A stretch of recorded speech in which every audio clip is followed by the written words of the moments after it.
نستعينه ونستغفره ونؤمن به ونتوكل عليه ونعوذ بالله من شرور أنفسنا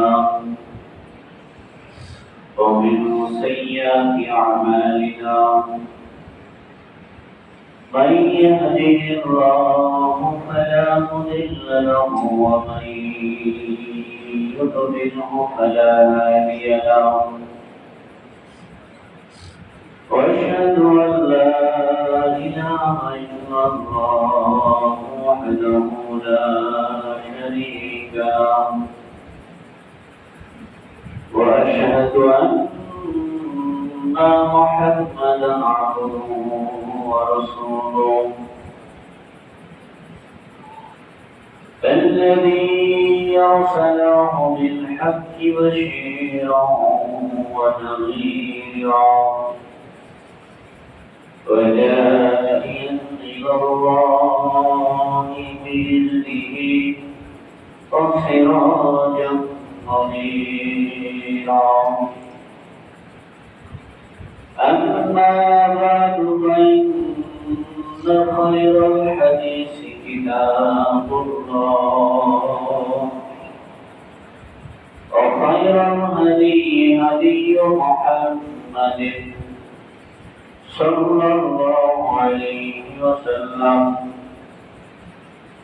وشر الأمور محدثاتها وكل محدثة بدعة وكل بدعة ضلالة وكل ضلالة في النار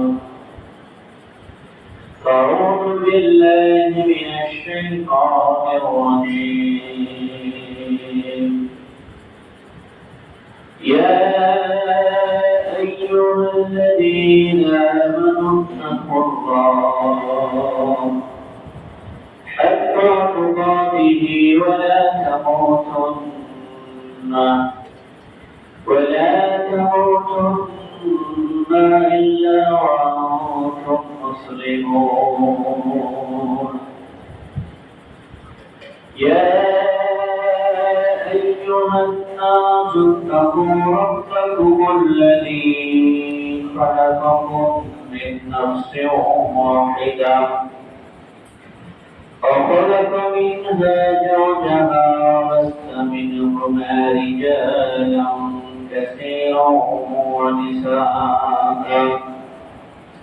واتقوا الله الذي تساءلون به والأرحام إن الله كان عليكم رقيبا يا أيها الذين آمنوا اتقوا الله وقولوا قولا سديدا يصلح لكم أعمالكم ويغفر لكم ذنوبكم ومن يطع الله ورسوله فقد فاز فوزا عظيما الحمد لله সমস্ত তারিফ সমস্ত হামদ সমস্ত প্রশংসা একমাত্র সে মহান রব্বুল আলামিনের জন্য যে মহান রব্বুল আলামিন সপ্তাহে ঈদের দিনে জুমার খুতবা শ্রবণ এবং জুমার মুবারক সালাত আদায়ের উদ্দেশ্যে আমাদেরকে মসজিদে উপস্থিত হওয়ার তৌফিক দান করলেন সে মহান রব্বুল আলামিনের প্রশংসা জ্ঞাপন করি সবাই বলেন আলহামদুলিল্লাহ আলহামদুলিল্লাহ রক্ষাকৃত দরুদ সালাম বর্ষিত হোক সাইয়্যিদুল মুরসালিন খাতামান নাবিয়্যিন রাহমাতুল লিল আলামিন বিশ্বনবী মুহাম্মদ রাসূলুল্লাহ সাল্লাল্লাহু আলাইহি ওয়াসাল্লাম اللهم صل عليه اللهم بارك عليه اللهم آمين উপস্থিত মুসল্লিয়ানে কিরাম, বর্তমান বিশ্বের সবচাইতে আলোচিত বিষয় ইসরায়েলের ইহুদি কর্তৃক ফিলিস্তিনি মুসলিমদের যে হত্যাযজ্ঞ চলছে। আমরা আজকে আলোচনা শুনব ইসরায়েল বনি ইসরায়েল ইহুদি জাতির কাছে বিশাল এই পৃথিবীর মধ্যে জেরুজালেম বা ফিলিস্তিন এত গুরুত্বপূর্ণ জায়গা কেন? আল্লাহ তাআলা বলেছেন যে আরজুল্লাহি ওয়াসিআ, আল্লাহর জমিন প্রশস্ত, আল্লাহর অনেক বড় জমিন। বাংলাদেশে বর্তমান মানুষের সংখ্যা প্রায় 17 কোটি, অথচ সারা বিশ্বের ইহুদির সংখ্যা 15 কোটি 40 লক্ষ। সারা বিশ্বের ইহুদির সংখ্যা 15 কোটি 40 লক্ষ, যা আমাদের বাংলাদেশের মানুষদের চাইতেও কম। তো ইহুদিদের জন্য পৃথিবীর অনেক জায়গা আছে। এত জায়গা থাকতে ইহুদিদের নিকটে এই জেরুজালেম বা বাইতুল মাকদাস এলাকা ফিলিস্তিন এইটা এত গুরুত্বপূর্ণ কেন? আজকে আমরা ইনশাআল্লাহ সেই বিষয়ে আলোচনা শুনবো। ইনশাআল্লাহ ওয়া মা তাওফীকি ইল্লা বিল্লাহ, আলাইহি তাওয়াক্কালতু ওয়া ইলাইহি উনীব। আমরা জানি যে মহান রব্বুল আলামিন পৃথিবীতে অনেক নবী রাসূল প্রেরণ করেছেন, লক্ষাধিক নবী এবং রাসূল প্রেরণ করেছেন, লাখের অধিক লক্ষাধিক নবী রাসূল প্রেরণ করেছেন। এর মধ্যে অধিকাংশ নবী এবং রাসূল তারা ছিলেন বনি ইসরাইল, ইসরায়েলি বংশধর। এই সমস্ত নবী এবং রাসূলদের মধ্য থেকে আমরা কোরআনে জানতে পারি মাত্র 25 জন নবী এবং রাসূলের নাম। এবং লক্ষাধিক নবী রাসূলের মধ্য থেকে 25 জন নবী এবং রাসূলের নাম জানতে পারি। বাকি নবী এবং রাসূল কারা ছিলেন এই বিষয়ে আল্লাহ তাআলা মানুষদেরকে জানান। রাসূল সাল্লাল্লাহু আলাইহি ওয়াসাল্লামকেও আল্লাহ তাআলা এই বিষয়ে জানান। তো অধিকাংশ নবী এবং রাসূল বনি ইসরায়েলের তথা ফিলিস্তিন ভূখণ্ডে তারা জন্মগ্রহণ করেছিলেন। যে সমস্ত নবী এবং রাসূলের কথা কোরআনে বর্ণিত হয়েছে, এই সমস্ত নবীদের মধ্যে থেকে যেমন উল্লেখযোগ্য মুসা আলাইহিস সালাতু ওয়াস সালাম, তাকেও ব্যবস্থা করা হয়েছে বাইতুল মাকদাস এলাকায়। পৃথিবীতে ইতিপূর্বে ইহুদিদের সাথে মুসলিমদের যত ঘটনা ঘটেছে বেশিরভাগই ছিল বাইতুল মাকদাস কেন্দ্রিক। মহান রব্বুল আলামিন সর্বপ্রথম যে ঘরটা নির্মাণ করেছেন সেটা হলো বাইতুল্লাহ, আল্লাহর ঘর, কাবা, যেটা আমাদের প্রথম কিবলা। এরপরে যে ঘর নির্মাণের কথা আল্লাহ তাআলা কোরআনে বলেছেন সেটি হলো বাইতুল মাকদাস। উভয় ঘরের মাঝে ব্যবধান ছিল 40 বছর। যদিও বাইতুল্লাহ আগে আল্লাহ তাআলা নির্মাণ করেছেন, তারপরেও মুসলিমদের প্রথম কিবলা কোনটা ছিল? বাইতুল মাকদাস। বাইতুল মাকদাস, এই বাইতুল মাকদাসই মুসলিমদের প্রথম কিবলা ছিল। হিজরতের 16 থেকে 17 মাস পর পর্যন্ত 16 থেকে 17 মাস রাসূল সাল্লাল্লাহু আলাইহি ওয়াসাল্লাম বাইতুল মাকদাসের দিকে মুখ করে সালাত আদায় করেছেন। এটি প্রথম কিবলা ছিল। মহান রব্বুল আলামিন প্রথম যে ঘরের কথা বলেছেন যে ইন্না আউওয়ালা বাইতিন বুনিয়া লিন-নাস, নিশ্চয়ই মানুষের জন্য প্রথম যে ঘর নির্মাণ করা হয়েছে আল্লাযী বাক্কাতা মুবারাকা, সেটি হচ্ছে মক্কা মুকাররমা। এটা হলো প্রথম ঘর। প্রথম ঘর রাসূল সাল্লাল্লাহু আলাইহি ওয়াসাল্লামের হাদিস থেকে আমরা যেটা জানতে পারি, আবু যার গিফারী রাদিয়াল্লাহু থেকে বর্ণিত, তিনি বলেন যে বলতো ইয়া রাসূলুল্লাহ, আমি রাসূল সাল্লাল্লাহু আলাইহি ওয়াসাল্লামকে বললাম যে আইয়ু মাসজিদিন বুনিয়া ফিল আরদি আওয়াল, সর্বপ্রথম কোন মসজিদ আল্লাহ তাআলা এই জমিনে সৃষ্টি করেছেন? কোন মসজিদটা, কোন ঘরটা আল্লাহ তাআলা আগে নির্মাণ করেছেন? রাসূল সাল্লাল্লাহু আলাইহি ওয়াসাল্লাম বলেন আল মসজিদুল হারাম, মসজিদুল হারাম। মহান রব্বুল আলামিন এটা প্রথম নির্মাণ করেছেন। কিন্তু সুম্মা আইয়ুন, অথবা আবু জাহল গিফারীর জন্য বললেন যে এরপরে কোন না।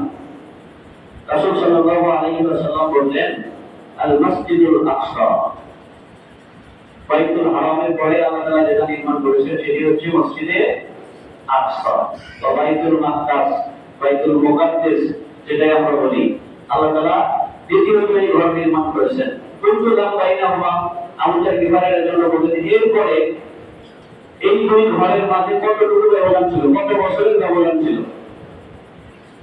রাসূল সাল্লাল্লাহু আলাইহি ওয়াসাল্লাম বললেন 40 আমান, 40 বছরের ব্যবধান ছিল।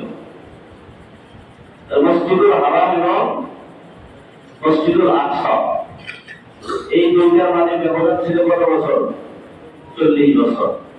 40 বছরের ব্যবধান ছিল। এখন এই ঘরটা কখন নির্মাণ করা হয়েছে? মসজিদুল হারাম এবং মসজিদুল আকসা এই ঘর কখন আল্লাহ নির্মাণ করেছেন বা কোন নবী নির্মাণ করেছেন? এ বিষয়ে অনেকগুলো মতামত রয়েছে। ইব্রাহিম আলাইহিস সালাম নির্মাণ করেছেন বা আদম আলাইহিস সালাম নির্মাণ করেছেন, মহান রব্বুল আলামিন করেছেন। জয়িন ইয়ারফাউ ইব্রাহিমুল কওয়াইদা মিনাল বাইতি ওয়া ইসমাঈল, ইব্রাহিম এবং ইসমাঈল আলাইহিস সালাতু ওয়াস সালাম যখন আল্লাহর ঘর মসজিদুল হারামের দেয়ালের উপরে গাঁথুনি দিচ্ছিলেন। এই আয়াত থেকে বোঝা যায় যে ইব্রাহিম আলাইহিস সালাম প্রথম আল্লাহর ঘর নির্মাণ করেননি, বরং এই ঘর তিনি কি করেছিলেন? সংস্কার করেছিলেন। এই ঘর আগে থেকেই ছিল, আগেই নির্মাণ হয়েছিল। ইব্রাহিম আলাইহিস সালাম এবং ইসমাঈল আলাইহিস সালাম এই ঘর কি করেছিলেন? সংস্কার করেছিলেন। তো এখান থেকে সাহাবায়ে কিরাম যারা এখানে একবার প্রশ্ন করেছেন যে মহান রব্বুল আলামিন মসজিদুল হারাম আদম আলাইহিস সালামকে দিয়ে হয়তো নির্মাণ করেছিলেন, আর ইব্রাহিম আলাইহিস সালাম এবং ইসমাঈল আলাইহিস সালাম এটা কি করেছেন? সংস্কার করেছেন। তাহলে বাইতুল্লাহ যদি ইব্রাহিম আলাইহিস সালাম সংস্কার করে থাকেন, তিনি নির্মাণ করেননি, তার আগে নির্মাণ হয়েছে। এখান থেকে বোঝা যায় মসজিদে আকসা অনেক আগেই কি হয়েছে? নির্মিত হয়েছে। যেহেতু দুইটার ব্যবধান ছিল 40 বছর।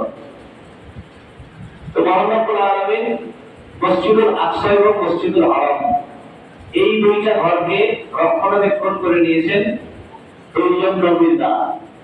যেই দুইজন নবী ছিলেন একই নবীর সন্তান। একজন নবীর দুইটা সন্তানের দ্বারা আল্লাহ তাআলা দুইটা ঘরকে কি করে নিয়েছেন? সংরক্ষণ করে নিয়েছেন, ইবাদত করে নিয়েছেন। ইব্রাহিম আলাইহিস সালাম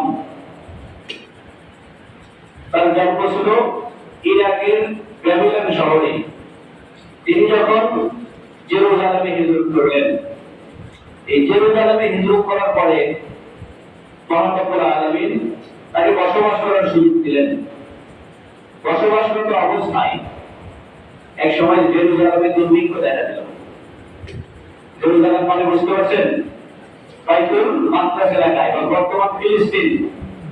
ইব্রাহিম আলাইহিস সালাম ইরাকের ব্যাবিলন শহরে জন্মগ্রহণ করেন। এখান থেকে তিনি হিজরত করেন কোথায়? ফিলিস্তিনে। সমস্ত নবী এবং রাসূল জেরুজালেম এই কেন্দ্রে জন্মগ্রহণ করেছিলেন। বনি ইসরাঈলের অন্তর্ভুক্ত ছিলেন বেশিরভাগ নবী এবং রাসূল। এটার ইতিহাস বুঝতে হলে ইব্রাহিম আলাইহিস সালামের ইতিহাস বুঝতে হবে। ইব্রাহিম আলাইহিস সালাম জন্মগ্রহণ করেন কোথায়? ইরাকের ব্যাবিলন শহরে। সেখান থেকে তিনি হিজরত করেন কোথায়? বাইতুল মাকদাস এলাকায়, জেরুজালেমে তিনি হিজরত করেন। দীর্ঘদিন বসবাস করার পরে মহান রব্বুল আলামিনের নির্দেশে এই জায়গায় দুর্ভিক্ষ দেখা যায়। এই এলাকায় কোনো খাবার নাই। তখন ইব্রাহিম আলাইহিস সালাম তিনি তার স্ত্রীকে নিয়ে হিজরত করলেন, খাবারের উদ্দেশ্যে গেলেন বা হিজরত করলেন তার স্ত্রীকে নিয়ে মিশরের দিকে। ইব্রাহিম আলাইহিস সালাম যখন তার স্ত্রীকে সারাকে নিয়ে গেলেন মিশরে, যাওয়ার পরে মিশরের বাদশার সাথে ইব্রাহিম আলাইহিস সালামের স্ত্রীর একটা ঘটনা আছে, এটা কি আপনারা জানেন? ইব্রাহিম আলাইহিস সালাম যখন তার স্ত্রী সারাকে নিয়ে কোথায় গেলেন? মিশরে গেলেন। জেরুজালেমে খাবার নাই, দুর্ভিক্ষ। যখন সেখানে গেলেন তখন মিশরের বাদশা খুব প্রস্তাব দিল ইব্রাহিম আলাইহিস সালামের স্ত্রীকে, এটা জানেন না? প্রস্তাব দিল। এখানে একটা ঘটনা রয়েছে। তখন ইব্রাহিম আলাইহিস সালাম তিনি মিথ্যা কথা বলেছিলেন, এটা আমার স্ত্রী না, এটাকে আমার বোন। এই কারণে মানুষ যখন কিয়ামতের ময়দানে কঠিন মুহূর্তে ইব্রাহিম আলাইহিস সালামের কাছে শাফাআতের জন্য যাবেন, আপনি আমাদের জন্য সুপারিশ করেন, ইব্রাহিম আলাইহিস সালাম বলবেন যে আমি জীবনে একটা মিথ্যা কথা বলেছি, আমি একটা মিথ্যা কথা বলেছিলাম, অতএব আমার কাছে হবে না। তো ইব্রাহিম আলাইহিস সালাম জেরুজালেম থেকে মিশরে যখন গেলেন, তখন মিশরের বাদশা যখন প্রস্তাব দিল, তখন ইব্রাহিম আলাইহিস সালাম বললেন যে এটা আমার স্ত্রী নয়, এটা আমার বোন। মহান রব্বুল আলামিনের কাছে 2 রাকাত সালাত আদায় করে ইব্রাহিম আলাইহিস সালামের স্ত্রী সারা কি করলেন? আল্লাহর কাছে আশ্রয় চাইলেন যে আমার এই জালিমের হাত থেকে আপনি আমাকে রক্ষা করেন। যখনই মিশরের সেই শাসক ইব্রাহিম আলাইহিস সালামের স্ত্রীর গায়ে স্পর্শ করতে যান, তখনই বেহুশ হয়ে যান। এটা জানেন না? একাধিকবার বেহুশ হয়ে গেলেন। তখন মিশরের শাসক বুঝতে পারলেন যে আসলে সে একজন সতীসাধ্য নারী, অতএব তার সাথে খারাপ কোনো কিছু করা যাবে না। এই ঘটনায় তিনি মুক্ত হয়ে ইব্রাহিম আলাইহিস সালামকে উপরোপণ স্বরূপ একজন নারীকে দিয়েছিলেন। সেই নারীর নাম কি? হাজেরা। ফিলিস্তিনের ইতিহাস পড়তে গেলে এই জায়গায় যেতে হবে। ইব্রাহিম আলাইহিস সালাম স্ত্রী সারাকে নিয়ে গিয়েছিলেন কোথায়? মিশরে। যখন তার সাথে অপকর্ম করতে চাইলেন, পারলেন না, তিনি মুক্ত হয়ে ইব্রাহিম আলাইহিস সালামকে একটা নারীকে উপরোপণ দিলেন। সেই নারীর নাম ছিল কি? হাজেরা। ইব্রাহিম আলাইহিস সালামের স্ত্রী কয়জন হলো? 2 জন, সারা এবং হাজেরা। এই 2 স্ত্রী থেকেই বনি ইসরাইলের যত নবী এবং রাসূল এসেছে, এবং আমাদের রাসূল মুহাম্মদ সাল্লাল্লাহু আলাইহি ওয়াসাল্লাম এই 2 স্ত্রীর পুরো এক স্ত্রীর বংশসূত্র ধরে এসেছে। বুঝতে পারছেন? অতঃপর তিনি এই 2 স্ত্রীকে নিয়ে কোথায় আসলেন? জেরুজালেমে ফেরত আসলেন। কোথায় আসলেন?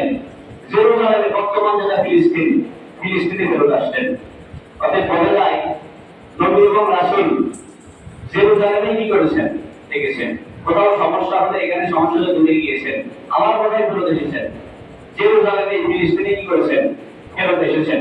শুধু ইব্রাহিম আলাইহিস সালাম নয়, রাসূল সাল্লাল্লাহু আলাইহি ওয়াসাল্লাম, নবী লূত আলাইহিস সালাম, লূত আলাইহিস সালামের ঘটনা আমরা সবাই জানি। লূতের কওম কি করত? সমকামিতা করত। আল্লাহ তাআলা এই জাতিকে কি করে দিয়েছেন? ধ্বংস করে দিয়েছেন। লূত আলাইহিস সালাম ছিলেন ইব্রাহিম আলাইহিস সালামের ভাতিজা। সম্পর্কে কি ছিলেন? ভাতিজা ছিলেন।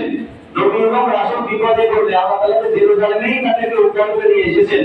বা সমস্ত নবী রাসূলের একটা আশ্রয়স্থল ছিল জেরুজালেম, বর্তমান ফিলিস্তিন। আমি এটা বলতে যাচ্ছি, ইব্রাহিম আলাইহিস সালামের ভাতিজা ছিলেন লূত আলাইহিস সালাম। যখন লূতের কওম অপকর্ম করলো, খারাপ কাজ করলো, মহান রব্বুল আলামিন এই জাতিকে কি করে দিলেন? ধ্বংস করে দিলেন। দেখছি মৃত সাগর এখনো রয়েছে। মানুষ এখানে গোসল করলেও সাঁতার না জানলেও কি হয়? ডুবে মারা যায় না। মহান রব্বুল আলামিন নিদর্শন দিয়ে রেখেছেন। মহান রব্বুল আলামিন বলেছেন, ওয়াদাজ্জাইনাহু, আমি তাকে ইবাদত করেছি বা উদ্ধার করেছি।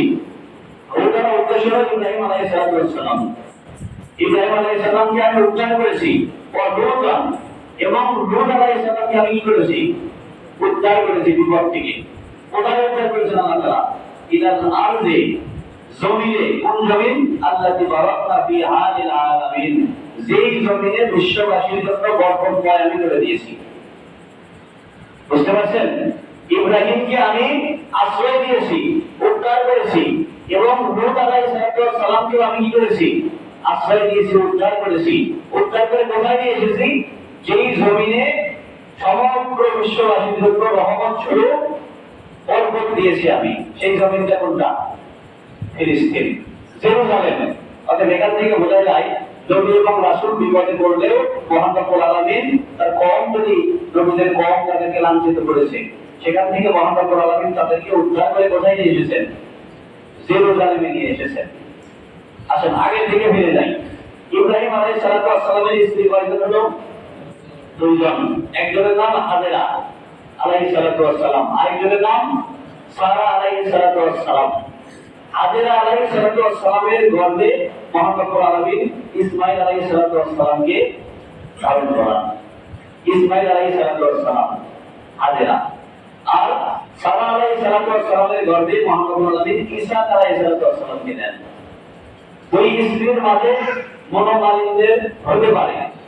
কেউ কেউ বলেছেন ইব্রাহিম আলাইহিস সালাতু ওয়াস সালাম যখন দুই স্ত্রীকে নিয়ে জেরুজালেমে বসবাস করতে শুরু করলেন, ফিলিস্তিনে বসবাস শুরু করলেন, তখন দুই স্ত্রীর মাঝে মনোমালিন্য হলো। তো যে কোনো কারণে ইব্রাহিম আলাইহিস সালাতু ওয়াস সালাম তার সন্তান ইসমাঈল আলাইহিস সালাতু ওয়াস সালাম এবং হাজেরাকে নিয়ে কোথায় চলে গেলেন? মক্কায় চলে গেলেন। আর স্ত্রী সারা এবং ঈসা আলাইহিস সালাতু ওয়াস সালামকে রাখলেন কোথায়? জেরুজালেমে। বিষয়টা একটু বুঝতে শুরু করেন। দুইটা স্ত্রী, এক স্ত্রীকে নিয়ে গেলেন কোথায়? মক্কায়। আরেক স্ত্রীকে রাখলেন কোথায়? জেরুজালেমে। দুই স্ত্রীর দুইজন সন্তান। মক্কায় নিয়ে গেলেন ইসমাঈল আলাইহিস সালাতু ওয়াস সালামকে, আর জেরুজালেমে রাখলেন ঈসা আলাইহিস সালাতু ওয়াস সালামকে। যত নবী রাসূল এসেছে বনি ইসরাঈলের, সমস্ত নবী রাসূল এসেছে এই ঈসা আলাইহিস সালাতু ওয়াস সালাম থেকে। বুঝতে পারছেন? আর ইসমাঈল আলাইহিস সালাতু ওয়াস সালামের বংশধর থেকে একজন মাত্র রাসূল এসেছে। সেই রাসূলের নাম কি? মুহাম্মদ সাল্লাল্লাহু আলাইহি ওয়াসাল্লাম। বনি ইসরাঈলের সমস্ত নবী এবং রাসূল ইব্রাহিম আলাইহিস সালাতু ওয়াস সালামের স্ত্রী সারা আলাইহিস সালাতু ওয়াস সালামের গর্ভে মহান রব্বুল আলামিন দিলেন ঈসা আলাইহিস সালাতু ওয়াস সালামকে। এই ইসহাকের বংশধর থেকে বনি ইসরাঈলের সমস্ত নবী রাসূল আসলেন কোথায় থেকে? জেরুজালেম থেকে। এই বাইতুল মাকদাস থেকে, বর্তমান ফিলিস্তিন থেকে বনি ইসরাঈলের সমস্ত নবী রাসূল এখান থেকে চলে গেছেন। এক নবীর সন্তান আরেকজন নবী হয়েছেন, আরেকজন নবীর সন্তান আরেকজন নবী হয়েছেন। আর ওই যে মক্কায় রেখে আসলেন ইসমাঈল আলাইহিস সালাতু ওয়াস সালামকে, এখান থেকে একজন মাত্র নবী জন্মগ্রহণ করেছিলেন। সেই নবীর নাম কি? মুহাম্মদ সাল্লাল্লাহু আলাইহি ওয়াসাল্লাম। মুহাম্মদ সাল্লাল্লাহু আলাইহি ওয়াসাল্লাম। ইসমাঈল আলাইহিস সালাতু ওয়াস সালামের বংশধর ছিলেন আব্দুল মুত্তালিব, রাসূলের দাদা। রাসূলের দাদা, তার সন্তান ছিলেন আব্দুল্লাহ, তার সন্তান ছিলেন মুহাম্মদ। রাসূলের বংশসূত্রে যদি আপনি ফিরে যান, রাসূলের বাবার নাম আব্দুল্লাহ, তার বাবার নাম আব্দুল মুত্তালিব। এইভাবে তার বংশসূত্র কোথায় গিয়ে ঠেকবে? ইসমাঈল আলাইহিস সালাতু ওয়াস সালামের কাছে। ইসমাঈল আলাইহিস সালামের পিতার নাম ইব্রাহিম। অতএব সমস্ত নবী রাসূল এসেছেন বনি ইসরাঈল থেকে, আর একজন নবী এসেছেন কোথায় থেকে? ইসমাঈল আলাইহিস সালাতু ওয়াস সালাম থেকে। তিনি হচ্ছেন মুহাম্মদ সাল্লাল্লাহু আলাইহি ওয়াসাল্লাম। তাহলে সমস্ত নবী এবং রাসূলের মূল যেটা ভিত্তি, তাদের জন্মস্থান, তাদের পূর্বপুরুষের যে স্থান, সেটা কোথায় ছিল? জেরুজালেম, বর্তমান ফিলিস্তিন। বর্তমান যারা ইহুদি, যারা খ্রিস্টান, এরাও কিন্তু মহান রব্বুল আলামিনেরই প্রেরিত নবী এবং রাসূলের অনুসারী ছিল। ইসলাম আসার কারণে এই সমস্ত ধর্ম কি হয়ে গেছে? বাতিল হয়ে গেছে। তারপরেও ওই যে তাদের পূর্বপুরুষের যে আবাসস্থল, এই আবাসস্থল এখনো তারা কি করতে পারে? বলতে পারে নাই। আমাদেরকে যদি বলা হয় তো পৃথিবীর সব সম্পদ আপনাদেরকে দিয়ে দিচ্ছি, আল্লাহর ঘর বাইতুল্লাহ আমাদেরকে দিয়ে দেন, দিবেন? দিবেন? পৃথিবীর সব সম্পদ যদি মুসলিমদেরকে দিয়ে দেওয়া হয়, তারপরেও মুসলিম আমার ঘরের বিন্দু মাত্র ক্ষতি চাইবে না, মক্কা এবং মদিনার ক্ষতি চাইবে না। ঠিক তেমনই ভাবে ইহুদি জাতি, বনি ইসরাঈল জাতি, এদেরকে যদি পুরো পৃথিবী দিয়ে দেন, তারপরেও তারা জেরুজালেম ছাড়তে চাইবে না। এখন কথা হলো, যদি ইহুদিদেরই যদি জেরুজালেম হয়ে থাকে, তাহলে মুসলমানরা এখানে কেন যুদ্ধ করবে? মুসলমানদের ছেড়ে দেওয়াই ভালো। আসলে কি এটা ইহুদিদের ছিল?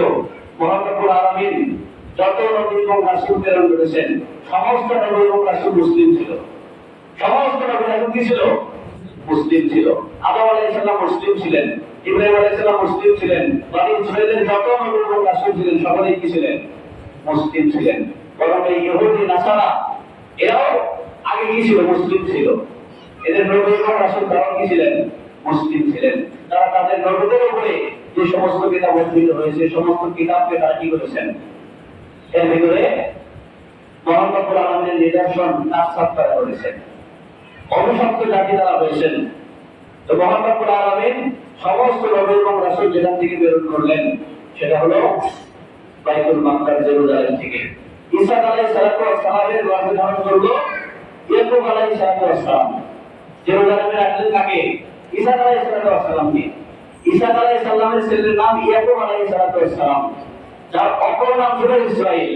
বা আব্দুল্লাহ। ইসরাইল শব্দের অর্থ হচ্ছে আল্লাহর বান্দা। ইসরাইল শব্দের অর্থ কি? আল্লাহর বান্দা। ইসরাইল বা আব্দুল্লাহ। ইব্রাহিম আলাইহিস সালাতু ওয়াস সালামের সম্পর্কে নাতি হচ্ছেন ইয়াকুব আলাইহিস সালাম। ইয়াকুব আলাইহিস সালামের অপর নাম ছিল ইসরাইল। এই ইয়াকুব আলাইহিস সালামের সন্তান ছিলেন 12 জন। কতজন সন্তান? 12 জন সন্তান ছিলেন। ইউসুফ আলাইহিস সালাতু ওয়াস সালাম একজন ছিলেন। ইউসুফ আলাইহিস সালাতু ওয়াস সালাম এই 12 সন্তানের একজন ছিলেন। এই ইতিহাসটা আমরা সকলেই জানি। আয়রা হিসাবে তাকে কি করলেন? মিশরের বাদশা তার কাছে আব্দুল আজিজের কাছে কি করে দিলেন? বিক্রি করে দিলেন। ইউসুফ আলাইহিস সালাতু ওয়াস সালাম এখান থেকে কোথায় গেলেন? মিশরে। মিশরে কিন্তু নবীদের আসল জন্মস্থান ছিল না বনি ইসরাইলের।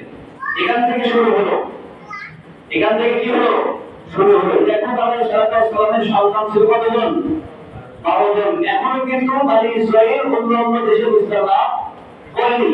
যখন ইউসুফ আলাইহিস সালাতু ওয়াস সালামের সাথে তার অন্য 11 ভাইরা হিংসা করলো, হিংসা করে ইউসুফ আলাইহিস সালাতু ওয়াস সালামকে কোথায় দিয়ে গেলেন? মিশরের বাদশার কাছে বিক্রি করে দিলেন। ওই যে পাখি খেয়েছে একটা ইতিহাসটা আছে, আপনারা জানেন। ইউসুফ আলাইহিস সালাতু ওয়াস সালাম ভাইদের ষড়যন্ত্রের শিকার হয়ে মিশরের বাদশা আব্দুল আজিজের নিকটে তিনি কি করতে থাকলেন? বড় হতে থাকলেন। যখন তারপর ইউসুফ আলাইহিস সালাতু ওয়াস সালাম মিশরের দায়িত্ব লাভ করলেন, মিশরের দায়িত্ব লাভ করলেন, শাসক হলেন, তখন ইউসুফ আলাইহিস সালাতু ওয়াস সালাম তার বাবা এবং সমস্ত ভাইদেরকে কোথায় নিমন্ত্রণ করলেন? মিশর নিমন্ত্রণ করলেন। এখান থেকে বনি ইসরাইল ফিলিস্তিন থেকে জেরুজালেম থেকে কোথায় চলে গেল? মিশরে চলে গেল। মিশরে চলে গেল। এখানে জন্মগ্রহণ করে তারা বংশ বিস্তার করতে থাকলো।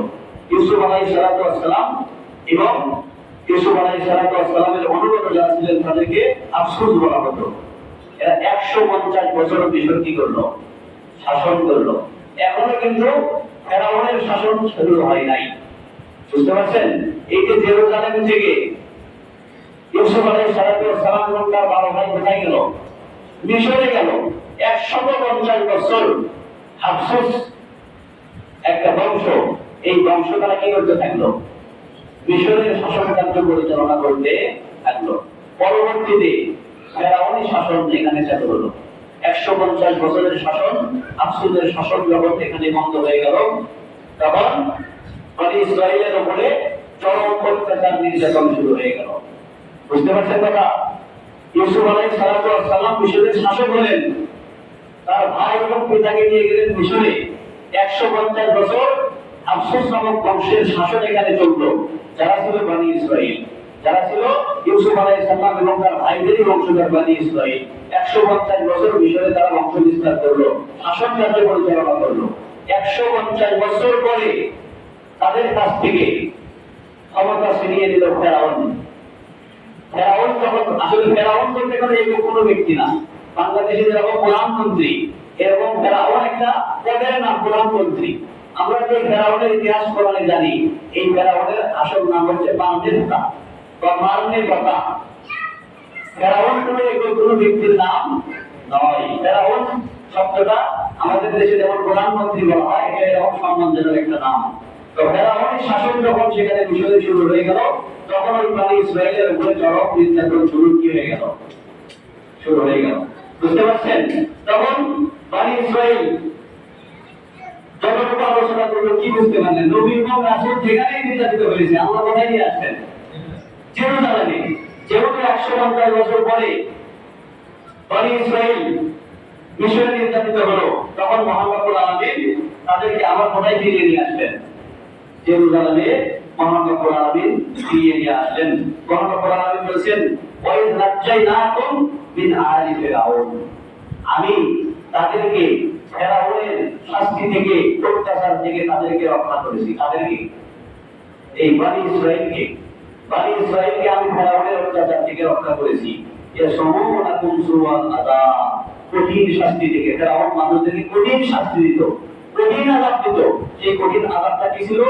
ইউযাব্বিহুনা আবনাআকুম, পুত্র সন্তানদেরকে হত্যা করত। পুত্র সন্তানদেরকে কি করত?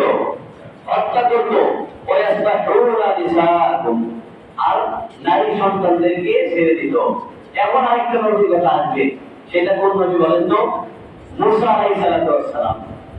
মুসা আলাইহিস সালাম মহান রব্বুল আলামিন কোরআনে বলে দিলেন যে ফেরাউনের নির্যাতন কি ছিল, বনি ইসরাঈলকে তারা নিধন করতে থাকলেন এবং ফেরাউন স্বপ্ন দেখেছিল বনি ইসরাঈলের একজন সন্তান আসবে, যে সন্তান ফেরাউনের ক্ষমতা কি করবে, ছিনিয়ে নেবে। অতএব বনি ইসরাঈলের পুত্র সন্তান যেগুলো জন্মগ্রহণ করবে সেইগুলোকে কি করতে হবে, হত্যা করতে হবে। আর নারী সন্তান যেগুলো, এগুলোকে কি করে দেওয়া হলো, ছেড়ে দেওয়া হলো। সময় শেষ। মহান রব্বুল আলামিন সেই ফেরাউনের ঘরেই লালন পালন করে দিলেন তাকে, মুসা আলাইহিস সালাম।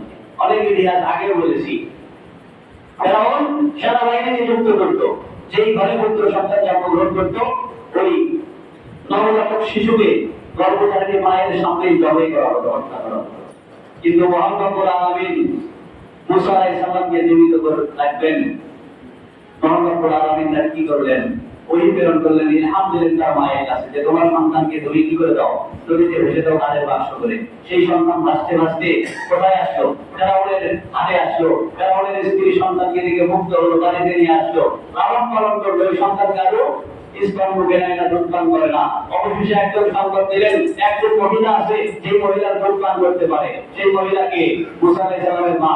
মুসার মাকে নিয়ে আসা হলো ফেরাউনের দরবারে। মুসা আলাইহিস সালাম ওই মহিলা ছাড়া আর কারো দুধ পান করে না। ফেরাউন তখন বললো, আমার এই স্ত্রী এই সন্তানকে ভালোবেসেছে, অতএব তোমরা কি করো, এই সন্তানকে দুধ পান করাও, আমি তোমাকে রাজ দরবার থেকে তোমাকে কি করবো, বেতন দিব।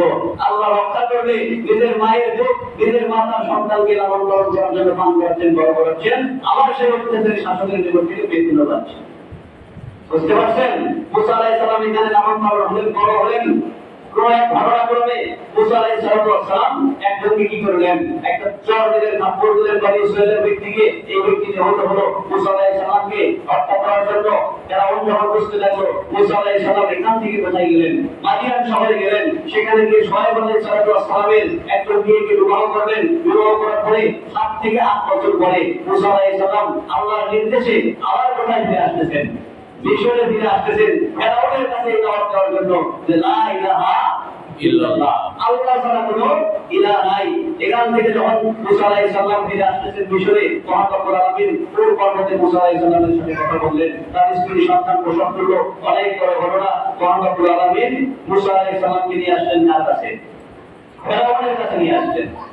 ফেরাউনের কাছে যখন এক আল্লাহর দাওয়াত দিলেন, আল্লাহ ছাড়া কোনো ইলাহ নাই, এই দাওয়াত যখন মুসা আলাইহিস সালাম ফেরাউনকে দিলেন, ফেরাউন তখন মুসা আলাইহিস সালামকে কি করতে লাগলেন, বনি ইসরাঈলের উপরে চরম জুলুম নির্যাতন করতে লাগলেন। ফেরাউন বললেন যে আমি কি তোমাদের রব না, আমি কি তোমাদেরকে খাবার দেই না? মুসা আলাইহিস সালাম তখন কি করলেন, ফেরাউনের নির্যাতন থেকে বাঁচার জন্য আল্লাহর নির্দেশে কোথায় চলে গেলেন, হিজরত করতে যখন শুরু করলেন, সামনে বড় সমুদ্র ভেসে পড়লো। মহান রব্বুল আলামিন নির্দেশ দিলেন যে লাঠিতে কি করো, আঘাত করো। মহান রব্বুল আলামিন মুসা আলাইহিস সালামের পথ খুলে দিতে চাইলেন। এই যে মুসা আলাইহিস সালাম মিশর থেকে ফেরাউনের নির্যাতন থেকে বাঁচার জন্য যেখানে আসতে চাইছিলেন, সেটাও ছিল জেরুজালেম। বুঝতে পারছেন? সেটাও কোথায় ছিল, জেরুজালেম। মুসা আলাইহিস সালাম যখন আল্লাহর নির্দেশে লাঠিতে আঘাত করলেন, সম্প্রতি পার হয়ে গেলেন। আমরা জানি নীল নদ, ফেরাউনকে আল্লাহ তাআলা ধ্বংস করেছেন নীল নদে। আসলে কিন্তু এই বিষয়টা সত্য না, নীল নদ নাই, এটা নীল নদ ছিল না। মহান রব্বুল আলামিন মুসা আলাইহিস সালামকে পার করলেন, হত্যা করলেন কাকে, ফেরাউনের বাহিনীকে। ফেরাউন বলল যে আমানতু বিরব্বি হারুন ওয়া মূসা, আমি এখন হারুন এবং মূসার রবের প্রতি ঈমান নিয়ে আসতেছি। কি করতেছি, হারুন এবং মূসার রবের প্রতি ঈমান নিয়ে আসতেছি। মালাকুল মাউতের উপস্থিত, ফেরাউনের জীবন কবজ করবে, রূহ কবজ করবে। কিন্তু কেউ কেউ বলেছেন মালাকুল মাউত আর যাইলা এখানে সাহস পাচ্ছেন না, যেহেতু মৃত্যুর আগ মুহূর্তে আল্লাহর প্রতি ঈমান নিয়ে এসেছে ফেরাউন। কিন্তু মহান রব্বুল আলামিন বলেন, যেই দিন ফেরাউন নিজেকে আল্লাহ বলে দাবি করেছে, রব বলে দাবি করেছে, সেই দিন থেকে আমি তার কি করি, ঘৃণা করি। আল্লাহ তাআলা তার দাওয়াত কবুল করেননি। এই যে মুসা আলাইহিস সালাম বনি ইসরাঈলের একজন নবী ছিলেন, তাকে হত্যা করতে চাইলেন। বনি ইসরাঈল অনেক নবী এবং রাসূলকে হত্যা করেছে, ইহুদিরা অসংখ্য নবী এবং রাসূলকে হত্যা করেছে। আজকের আলোচনা কোন পর্যন্ত থাকলো, এটা পাহাড়ি কুলজুম, নীল নদ না, সেই নদীটা এক পাশে মিশর, আরেক পাশে সৌদি আরব। আমরা প্রশস্ত অনেক কম, কিন্তু লম্বায় অনেক দীর্ঘ। মহান রব্বুল আলামিন মুসা আলাইহিস সালামকে রক্ষা করলেন। আগামী সময় আমরা ইনশাআল্লাহ শুনবো মুসা আলাইহিস সালামকে রক্ষা পেল, রক্ষা পাওয়ার পরে কি করলেন। একটা দেশের শাসক নদীতে পড়ে মারা গেছে। বর্তমান পৃথিবীতে মানুষ কি করত? আগে রাষ্ট্রীয় ক্ষমতা দখল করত। এই সময় তো মুসা আলাইহিস সালামের চাইতে বড় কেউ নাই, চাইলেই তিনি মিশরের রাষ্ট্র ক্ষমতা দখল করতে পারতেন, কিন্তু মুসা আলাইহিস সালাম রাষ্ট্র ক্ষমতা দখল করেননি। তিনি কি করেছেন ইনশাআল্লাহ আমরা আগামী সময়ে শুনবো। তো এই যে বনি ইসরাইলের সবচেয়ে গুরুত্বপূর্ণ জায়গা যেটা ছিল সেটার নাম কি? জেরুজালেম। সমস্ত নবী এবং রাসূল যেখান থেকে বিস্তার লাভ করেছেন বনি ইসরাইলে, সেটা ছিল কোথায়? জেরুজালেম। এই জেরুজালেমের ইতিহাস অনেক লম্বা। আমরা শুনবো এই জেরুজালেম কখনো মুসলিমরা দখল করেছে, কখনো খ্রিস্টানরা দখল করেছে, কখনো ইহুদিরা দখল করেছে, কে কিভাবে দখল করেছে, কে কত বছর এখানে শাসনযন্ত্র পরিচালনা করেছে, ধারাবাহিকভাবে ইনশাআল্লাহ আমরা আলোচনা শুনবো।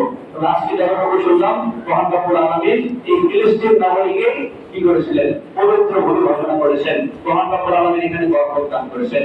আমরা জানি কিয়ামতের দিন মানুষ সবাই পশ্চিম দিকে ছুটতে থাকবে। কোথায় যাবে মানুষ? ভারতে যাবে, পাকিস্তানে যাবে, সমস্ত মানুষ, পৃথিবীর সকল প্রান্তের মানুষ যেখানে একত্রিত হবে সেইটার নাম হচ্ছে সিরিয়া। কিন্তু আমরা হয়তো ভুল বুঝতে পারি যে সিরিয়া মানে বর্তমান যেটা সিরিয়া এটা না। ফিলিস্তিনও সিরিয়ার অন্তর্ভুক্ত, জর্ডানও সিরিয়ার অন্তর্ভুক্ত। এই সবগুলো কিসের অন্তর্ভুক্ত? সিরিয়ার অন্তর্ভুক্ত। মহান রব্বুল আলামিন এই পবিত্র ভূমিকে বরকত দান করেছেন। মহান রব্বুল আলামিন বর্তমান ইহুদি কর্তৃক মুসলিমদের যে নির্মাণ প্রক্রিয়া চলতেছে, এটাও একদিন থাকবে না, এটা তো বিশ্বাস করেন। এই ইহুদিরা মুসলিমদের হাতে জবাব নির্যাতিত হবে, হবে ইনশাআল্লাহ। এরা বর্তমানে মুসলিমদেরকে যেভাবে ধ্বংস করতেছে, হত্যা করতেছে, প্রায় 7,000-এর বেশি শিশু পিতা মাতা, 17,000 শিশু তারা হত্যা করেছে, 17,000 শিশুকে তারা হত্যা করেছে। মুসলিম সাংবাদিকদেরকে আগুনে পুড়ে মেরেছে, আগুনে পুড়ে তারা হত্যা করেছে। কিন্তু মুসলিম বিশ্ব এখন শুরু হয়ে আছে, কেউ কোনো কথা বলে না।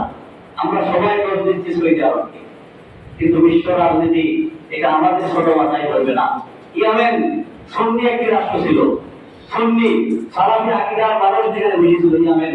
বর্তমান যেটা ইয়েমেনের সবচাইতে বেশি মানুষ ছিল সালাফি আকীদার, আহলে হাদিস আকীদার। আমরা যেটা আহলে হাদিস বলি, আরব দেশগুলোতে সেটাকে বলা হয় সালাফি, সুন্নি। অথচ দেখেন সেই দেশের সাথে শিয়ারা চক্রান্ত করে যুদ্ধ করে দিয়ে এখানকার সালাফি আকীদার মসজিদ, মাদ্রাসা, বিশ্ববিদ্যালয় সবগুলো ধ্বংস করে দিয়েছে। গত পরশু দিনের খবর, ইয়েমেন থেকে ক্ষেপণাস্ত্র মেরেছে কোথায়? ইসরায়েলে। সেই ক্ষেপণাস্ত্র নিয়ে করছে কোথায়? সৌদি আরবে। কি আনন্দের খবর! মুসলমানের অন্তরে যদি ঈমান থাকে তাহলে এখানে খুশি হবে না। আসলে ইয়েমেন ইসরায়েলে কোনো হামলা চালায়নি।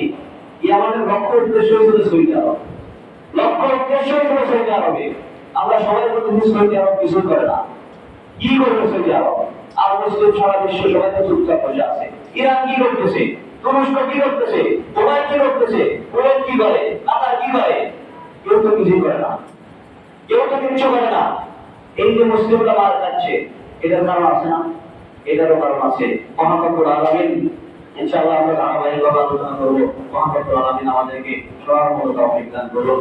মহান রব্বুল আলামিন পৃথিবীতে যারাই স্বৈরাচার ছিল, যারাই মানুষের উপরে জুলুম নির্যাতন করেছে, তারা কেউ স্থায়ী হতে পারে নাই। নমরুদ এই দুনিয়াতে নাই, আছে। ফেরাউন আছে, বাংলার ফেরাউন আছে, বাংলার ফেরাউন বেশি দিন টিকতে পারে নাই।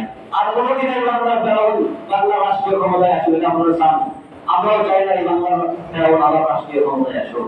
মহান রব্বুল আলামিন এই আওয়ামী ফেসিবাদ থেকে আমাদেরকে রক্ষা করেছেন।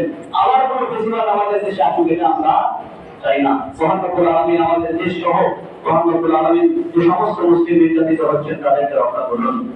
ইহুদিরা এতটা খারাপ জাতি, মুসলিমদের, ছোট মুসলিমদের না, সারা বিশ্বের জন্য সবচাইতে ভয়ঙ্কর যারা জানেন? ইহুদিরা। আর মুসলিমদের মধ্যে ভেতরকার সবচাইতে বড় শত্রু হচ্ছে শিয়া। শিয়াদের চাইতে বড় দুশমন আর কেউ নাই। আর বাইরের শত্রু হচ্ছে ইহুদিরা। ইহুদিরা এত খারাপ, এটার মতো লক্ষ ইহুদিদেরকে হত্যা করেছে, 7 লক্ষ ইহুদি হত্যা করেছে। হিটলারের একজন সহযোগী ছিল, তার নাম হচ্ছে আইকম্যান।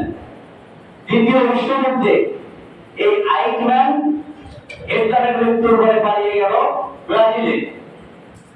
1960 সালে ব্রাজিল থেকে আইকম্যানকে মোসাদ বাহিনী গ্রেফতার করলো, ইসরায়েলের কয়েকটা সংস্থা। গ্রেফতার করার পরে, আটক করার পরে 1962 সালে তাকে মৃত্যুদণ্ড কার্যকর করা হবে। আইকম্যানকে বলা হবে তোমার জীবনের সর্বশেষ চাওয়া কি? আইকম্যানের কাজ ছিল ইহুদিদেরকে গ্যাসের চুলার মতো পুড়ে মারত। যেখানে ইহুদি বাড়িতে ধরে নিয়েছে গ্যাসের চুলার মতো জেলে ভরে সার্জারি করে দিত আইকম্যান। তাকে বলা হলো তোমার জীবনের সর্বশেষ চাওয়া কি? আইকম্যান বলল আমার জীবনের সর্বশেষ চাওয়া আমি ইহুদি হতে চাই। ওনাই বলেন নাই, ও হাজার হাজার লক্ষ লক্ষ ইহুদিকে আগুনে পুড়ে হত্যা করেছে আইকম্যান, অথচ তাকে ফাঁসি কার্যকর করা হলো। তাকে বলা হচ্ছে তোমার জীবনের সর্বশেষ চাওয়া কি? আইকম্যান বলছে আমি ইহুদি হতে চাই। তুমি লক্ষ লক্ষ ইহুদিকে পুড়ে মারছো, আর জীবনের শেষ চাওয়া ইহুদি হলো, কারণ নাকি? আইকম্যান বলল পৃথিবী থেকে আরো একজন ইহুদি যুক্ত হোক, এটা বিশ্ববাসী থেকে আমার মৃত্যু হবে এটা নিশ্চিত। আমি এটা জানি, আমি ইহুদি ধর্ম গ্রহণ করি, তোমরা আমাকে কাছে রাখবে এটা না। আমি জানি তোমরা আমাকে মৃত্যুদণ্ড দিবা, কিন্তু পৃথিবী থেকে আরো একটা ইহুদি মৃত্যু। তাহলে ইহুদি কত খারাপ ছিল, ইহুদিরা কত ভয়ঙ্কর। আজকের সারা বিশ্ব ইহুদিদের হাতে, তথ্য প্রযুক্তি সবকিছু ইহুদিদের হাতে। এটা আমরা ইহুদিদের ষড়যন্ত্রের শিকার, এটা আমরা বুঝতেছি না।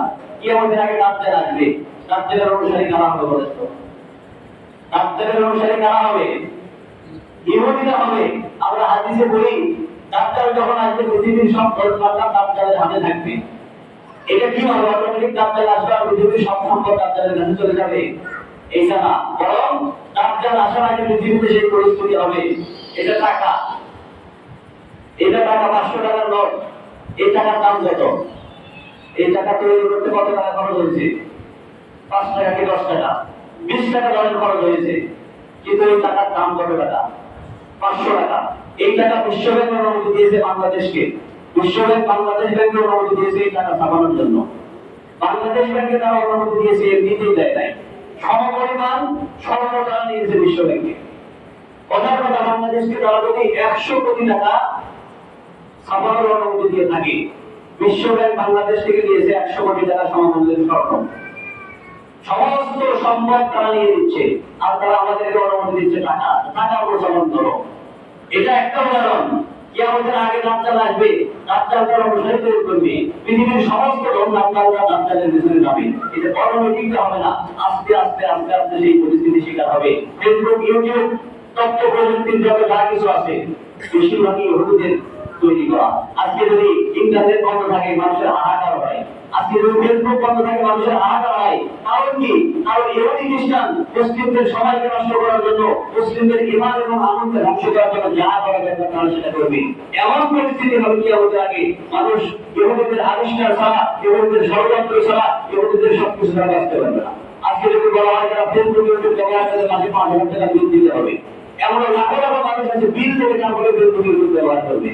কারণ দাজ্জাল আসার আগে তার অনুসারীরা মানুষদেরকে সেইভাবে বরবাদ করে দেবে। মহান রব্বুল আলামিন দাজ্জালের সমস্ত ষড়যন্ত্র থেকে, মহান রব্বুল আলামিন ইহুদিদের সমস্ত ষড়যন্ত্র থেকে আমাদেরকে রক্ষা করুন।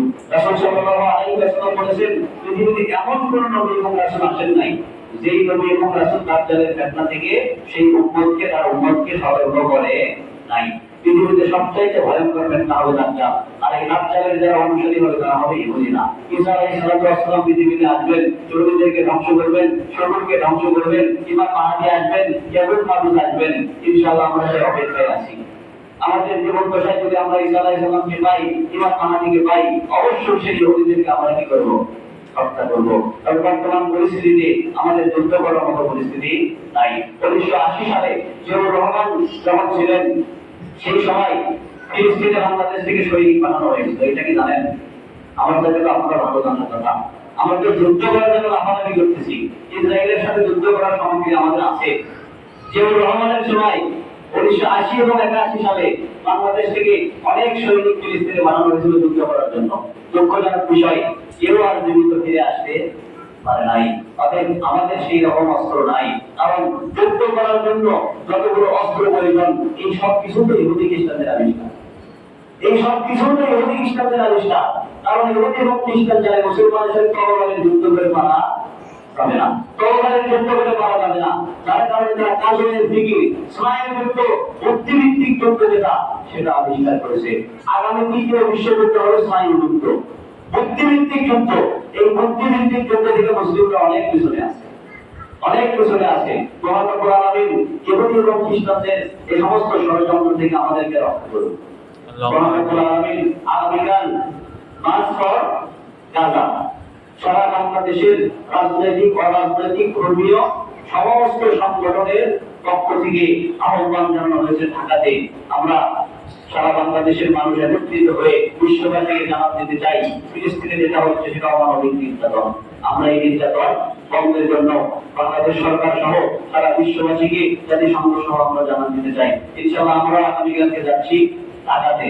দোয়া করবেন, আমরা সারা বিশ্ববাসীকে জানাতে দিতে চাই যে ফিলিস্তিনিদেরকে যেভাবে হত্যা করা হচ্ছে এই হত্যা যেন দ্রুত বন্ধ করা হয়, এবং ইসরায়েলি বাহিনী মুসলিমদের উপরে যে নির্যাতন করছে নির্যাতন যেন বন্ধ করা হয়। মহান রব্বুল আলামিন ইহুদি এবং খ্রিস্টানদের যাবতীয় ষড়যন্ত্র থেকে মুসলিমদেরকে রক্ষা করুন, সবাই বলুন আমিন। মহান রব্বুল আলামিন আমাদের মুসলিমদের পক্ষ থেকে তাদের যারা অসুস্থ রয়েছেন তাদেরকে শিফায়ে কামিলা আজেলা দান করুন, সবাই বলুন আমিন। মহান রব্বুল আলামিন আমাদের মধ্যে যারা মৃত্যুবরণ করেছেন তারা প্রতিবেশী আত্মীয় স্বজন যারা মৃত্যুবরণ করেছেন আল্লাহ তাআলা আমাদের সকলকে শিফায়ে কামিলা আজেলা দান করুন, সবাই বলুন আমিন। আমাদের মধ্যে যারা অসুস্থ রয়েছেন আল্লাহ তাআলা তাদেরকে পরিপূর্ণ সুস্থতা দান করুন, সবাই বলুন আমিন। ওয়া আখিরু দাওয়ানা আলহামদুলিল্লাহি রাব্বিল আলামিন।